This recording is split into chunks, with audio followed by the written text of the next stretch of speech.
என்னன்னு பார்த்தீங்கன்னா துர்வாச முனிவர் கிருஷ்ணரை பார்க்கறதுக்கு வரும்போது ருக்மணியும் கிருஷ்ணரும் அவரை சரியாக உபசரிக்காதால் 12 வருஷம் நீங்கள் பிரிஞ்சிருக்கணும் அப்படின்னு சொல்லிட்டு சாபம் கொடுத்துட்டாருங்களாம். அதனால் துவாரகாலேருந்து பார்த்தீங்கன்னா ஒரு 5 கிலோமீட்டர் தள்ளி ருக்மணி கோயில் இருக்குது. அந்த ருக்மணி கோயிலை தான் நாங்கள் முதல்ல மெயின் துவாரகா போய் தரிசனம் பண்ணிட்டோம். இப்போ ருக்மணி கோயில் வந்து தரிசனம் பண்ணிவிட்டு வெளியில் வரோம்.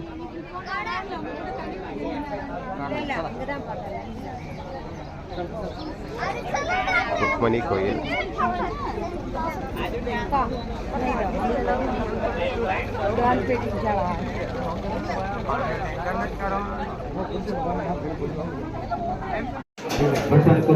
परिवार के ओर से ये 200 रुक्मणी देवी टेम्पल परिवार के ओर से जलदान में भेजता ருக்மணி தேவி கோயிலுடைய மூலஸ்தானம் இதுதான்.